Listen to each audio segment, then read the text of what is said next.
खबर आ चुकी है इस वक्त की सबसे बड़ी खबर। बुल्लर की याचिका सुप्रीम कोर्ट ने खारिज कर दी, यानी कि फांसी की जो सजा है वो बरकरार रहेगी। दया याचिका पर फैसले में देरी की वजह से यह आधार बनाकर फांसी को उम्र कैद में बदलने की मांग की गई थी, लेकिन उसे सुप्रीम कोर्ट ने खारिज कर दिया है। बहुप्रतीक्षित यह फैसला आ चुका है। हम आपको बता दें कि 1993 में कार धमाका हुआ था जिसमें एमएस बिट्टा घायल हो गए थे।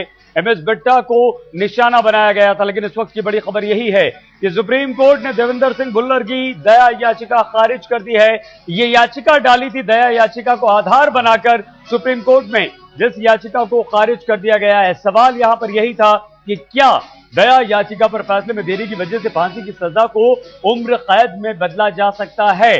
सुप्रीम कोर्ट ने आज इस मसले पर फैसला सुना दिया है। फांसी की सजा पाए देवेंद्र पाल सिंह भुल्लर की याचिका खारिज कर दी है सुप्रीम कोर्ट ने। भुल्लर की याचिका पर, दया याचिका पर 8 साल की देरी हुई थी और उसके बाद देवेंद्र सिंह भुल्लर पर यह फैसला आया है, तो बरकरार रहेगी भुल्लर की फांसी की सजा।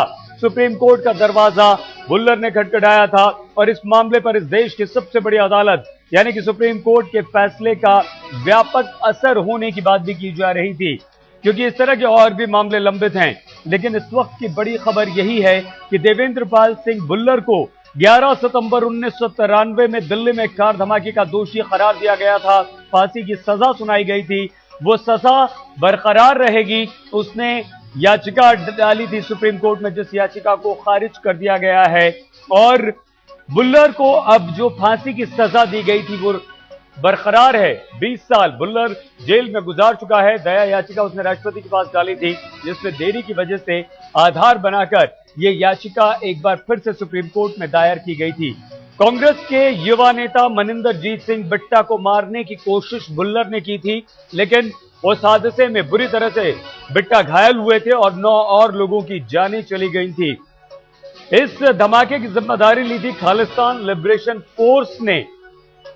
संजय शर्मा हमारे संवाददाता सीधे सुप्रीम कोर्ट से इस वक्त हमारे साथ मौजूद हैं। संजय, क्या टिप्पणी की सुप्रीम कोर्ट ने इस सजा को बरकरार रखते हुए?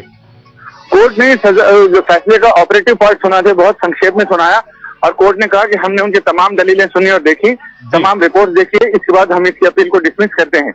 इसका साफ और सीधा अर्थ यही है कि जो भुल्लर की अपील थी कि उसकी फांसी की सजा को उम्र कैद में तब्दील करने की, जिसके लिए उन्होंने दलील दी कि एक तो सजा में डिले काफी हो गया है, दूसरा ये कि जो मेडिकल रिपोर्ट्स हैं उसके मुताबिक उसकी मानसिक स्थिति ठीक नहीं है। लेकिन कोर्ट ने इन सारी चीजों को सुना लेकिन माना नहीं और ये साफ कर दिया कि अब उसे फांसी की सजा बिल्कुल होगी। इसके आगे उसके पास और कोई दूसरा विकल्प या रास्ता या कानूनी उपाय कुछ नहीं है।